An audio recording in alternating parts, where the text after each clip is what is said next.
Hai guys, Assalamualaikum warahmatullahi wabarakatuh. Okay, terima kasih kerana setia lagi menonton YouTube channel iaitu e-tuition. Okay, bersama saya Cikgu Nadira. Okay, jadi untuk video kali ini saya akan mengupas tajuk, akan mengupas subjek sains tahun 5 yang bertajuk tenaga. Okey. Jadi saya pasti anda di rumah atau di luar sana dah pun cover tajuk tenaga ni, sama ada di sekolah ataupun di pusat tuition. Jadi tak apa, kita akan recap balik. Okey, jadi saya akan terangkan sedikit dan juga kita akan kongsikan keyword untuk anda senang nak ingat sumber-sumber tenaga. Okey, jadi sebelum tu objektif kita untuk pembelajaran kita kepada kali ini adalah yang pertama, kita nak belajar apa sumber-sumber tenaga, daripada mana tenaga tu datang. Dan yang kedua, kita nak belajar apakah bentuk tenaga. Okey, bentuk tenaga. Ada banyak bentuk-bentuk tenaga. Okey, dan seterusnya objektif yang ketiga, kita nak capai bagaimanakah perubahan bentuk tenaga itu tadi. Okey, daripada tenaga apa dia akan berubah menjadi tenaga apa. Dan last sekali kita nak tahu tenaga mana yang boleh diperbaharui dan tenaga mana yang tak boleh diperbaharui. Okey. Jadi kita pergi tajuk kita yang pertama, iaitu sumber-sumber tenaga. Jadi cikgu akan kongsikan ada beberapa keyword ataupun cara kita nak ingat, iaitu MOBAAM. Okey, apa MOBAAM ni? Okey, M stand for matahari, O untuk ombak, B biogesim, A untuk air, A untuk angin, M untuk makanan. Jadi kalau kita tak ingat dalam exam tu, tulis je MOBAAM. Jadi M untuk apa tadi? Matahari, O untuk ombak, B untuk biogesim, A air, A angin dan juga M untuk makanan. Okey, ramai ya pelajar yang tanya, cikgu apa sebenarnya biogesim? Okey, Biogesim adalah hasil pereputan daripada tumbuh-tumbuhan dan juga haiwan yang telah reput. Okey, jadi bila dia reput ni, dia boleh menghasilkan sumber tenaga kepada kita. Okey, dan bukan itu saja, ada lagi plus. Kenapa saya buat plus kat sini? BBB. Okey, MOBAAM, mobam, plus BBB. B stand for battery, bahan api fosil dan juga bahan nuklear. Okey, bateri, bahan nuklear, bahan api fosil. Bahan api fosil ni pula terbahagi kepada 3. Okey, kalau boleh tengok kat sini anak panah dia. Bahan api fosil terbahagi kepada 3 komponen, iaitu gas, kita ada arang batu dan juga petroleum. Okey, bateri, bahan api fosil, bahan nuklear. Okey, betul. Okey, jadi ini saja yang anda perlu ingat, iaitu mobam plus BBBB. B yang kedua ni iaitu bahan api fosil. Dia pecahkan lagi bahan api fosil ada 3 komponen, iaitu gas asli, arang batu dan juga petroleum. Okey, nanti gap ni kita akan ingat di objektif kita yang paling last sekali, iaitu sumber tenaga yang tak boleh diperbaharui. Okey, jadi gap ni dia adalah sumber tenaga yang tak boleh diperbaharui. Tak apa. Okey, jadi tolong ingat ya gap ni, nanti kita akan jumpa balik untuk objektif kita yang last sekali. Okey, iaitu gas, arang batu, petroleum. Okey, dah habis untuk sumber tenaga.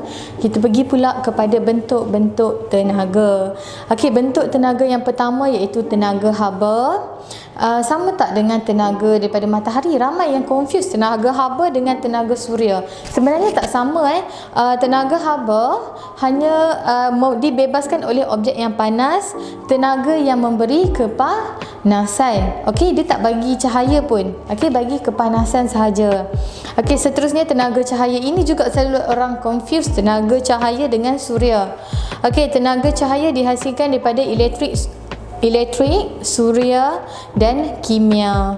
Jadi membolehkan kita untuk melihat objek. Contohnya adalah lampu suluh. Okey, lampu suluh adalah salah satu tenaga cahaya. Okey, seterusnya iaitu tenaga kimia. Tenaga kimia tersimpan pada bahan api fosil, makanan, biogesim dan juga bateri. Okey, jadi kalau soalan dia tanya bahan api fosil, makanan, biogesim, daun yang reput ataupun dia lukis gambar bateri, dia tanya apakah bentuk tenaga untuk kesemua ni kita dah tahu dah. Okey, ini bentuk dia adalah tenaga kimia. Okey, next kita pergi tenaga elektrik. Tenaga di dalam arus elektrik yang mengalir. Ini semua orang tahu kan, dalam liter elektrik kita ada tenaga elektrik. Okey, seterusnya tenaga nuklear. Terkandung dalam bahan nuklear seperti uranium. Okey, ini juga ada ramai yang tanya cikgu apalah tenaga nuklear ni sebenarnya. Okey, tenaga nuklear, okey cikgu nak ceritalah sikit kan. Walaupun tak ada dalam silibus tapi saja saya nak share. Saya conteng dekat sini boleh? Okey, tenaga nuklear adalah proses di mana perselisihan antara nukleus. Perselisihan atau pelanggaran lah, kita panggil pelanggaran. Okey. Contoh dalam nukleus, okey, dan satu biji atom kita ada nukleus kat dalam ni. Ini salah satu atom yang ada ni adalah uranium. Okey, uranium ni ada banyak nukleus. Jadi nukleus dalam dia ni tak stabil. Okey, nukleus dia besar, tak stabil, berat. Lepas tu dia akan berlanggar antara satu sama lain dan mereka akan berlanggar untuk menghasilkan nukleus lain yang lebih kecil dan lebih stabil. Okey, waktu dia nak pelanggaran tu, waktu dia nak pecahkan itulah dia ada keluarkan satu tenaga yang sangat besar. Tenaga yang dia bebaskan itulah kita panggil sebagai tenaga nuklear. Okey, jadi boleh faham ya? Itu perkongsian. Kalau nak tahu lagi mendalam, kita akan jumpa lagi tajuk ni pada tingkatan 4. Subjek fizik, tak silap saya, fizik ke kimia. Okey. Itu saja perkongsian pada cikgu. Okey, seterusnya tenaga bunyi dihasilkan oleh objek yang bergetar, contohnya macam piano, gitar. Okey, objek yang bergetar menghasilkan bunyi. Seterusnya tenaga suria diperolehi daripada matahari. Okey, daripada matahari. Yang ni jelah tenaga suria memang diambil daripada matahari saja. Okey, seterusnya tenaga kinetik. Tenaga kinetik adalah dihasilkan oleh objek yang bergerak. Jadi kalau dalam soalan dia ada objek yang bergerak, itu kita dah tahu dah. Okey, ini dia contoh dia letak sebuah kipas, dia tanya apakah tenaga, apakah tenaga yang ada dekat kipas. Jadi awak kena jawab apa? Tenaga kinetik kena ada. Ada juga tenaga lain tapi jangan lupa tenaga kinetik. Okey, seterusnya adalah tenaga keupayaan. Tenaga keupayaan ni biasa cikgu suka bagi contoh dia waktu orang tengah nak daripada penerjun, pernah tengok tak Olimpik, daripada tempat dia yang tinggi tu dia nak terjun ke bawah. Okey, jadi tenaga keupayaan ni bila mana objek daripada tempat yang tinggi jatuh ke tempat yang bawah, jatuh ke bawah ataupun tinggi ke rendah. Satu lagi adalah objek yang kita boleh renggang dan boleh mampatkan. Contohnya macam berbola getah kan, kita boleh renggangkan dia, kita boleh mampatkan dia. Okey, itu saja untuk tenaga keupayaan.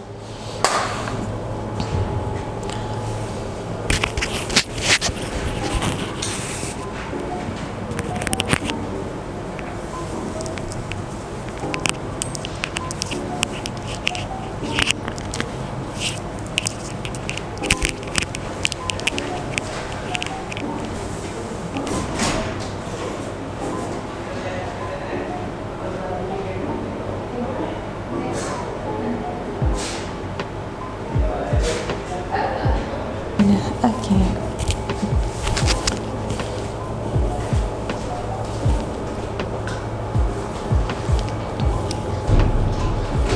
Okey, kita dah habis belajar sumber tenaga dan juga bentuk tenaga. Sekarang ni kita nak pergi kepada perubahan bentuk tenaga. Okey, perubahan bentuk tenaga yang ni saya bagi contoh simple lah. Okey, kita tengok contoh adalah sebatang lilin. Okey, lilin tu sebenarnya dibuat daripada apa? Okey, lilin tu sebenarnya asal-asal jadi lilin tu daripada bahan tenaga kimia. Okey, untuk nak dapatkan lilin, tenaga kimia dulu. Okey, lepas tu bila kita dah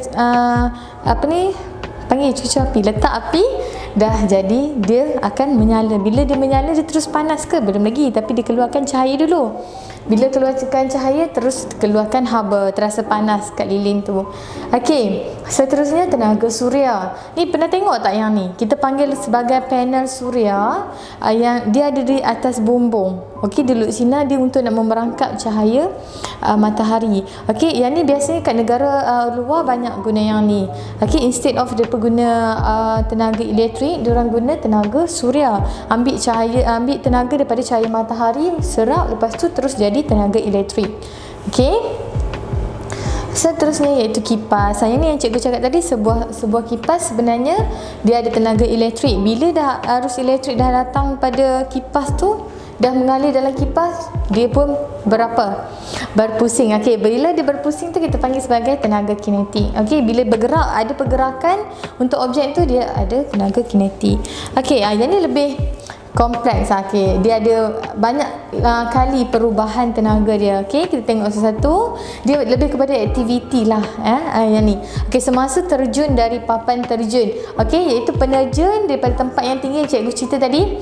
Penerjun daripada tempat yang tinggi, dia akan terjun ke dalam air dan kolam dia. Okey, biasa kalau tengok Olimpik tu kan tinggi kan dia terjun. Okey, bila dia ada kat tempat yang tinggi, okey, penerjun tu tengah berdiri di tempat yang tinggi, apa yang berlaku? Ada tenaga keupayaan. Okey, yang pertama sekali tenaga keupayaan. Lepas tu bila dia dah mula merjun, maksudnya ada apa tu kat situ? Pergerakan. Ada pergerakan dah ada kat situ, kita panggil tenaga kinetik. Di tengah ada tenaga kinetik. Lepas tu bila dah masuk dalam air, apa yang berlaku?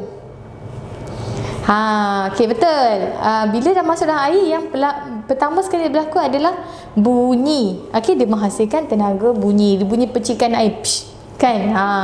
Okey, seterusnya menghidupkan televisyen. Okey, balik rumah tekan televisyen. First kali sebelum nak tengok TV kena buat apa dulu? Nak buat apa dulu? Okey, pastikan ada elektrik. Okey, switch kita dah buka. Okey, switch on elektrik.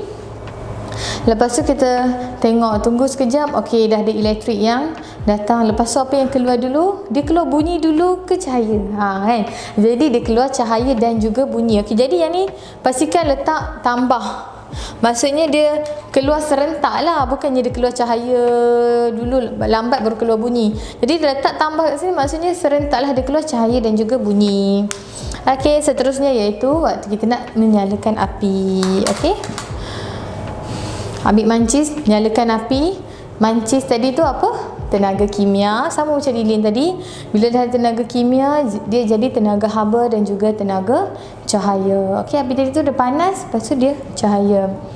Okey, berlari. Okey, kamu nak pergi, biasanya kalau awak ada aktiviti sukan, okey, cikgu cakap okey, so kita ada berentah desa. Okey, okey, waktu berentah desa tu apa dulu yang cikgu bagi? Biasanya dia akan bagi roti, betul tak? Untuk apa roti tu? Sebagai kita punya tenaga, betul. Okey, sebagai kita punya tenaga. Jadi apa bentuk tenaga kita makan roti tadi tu?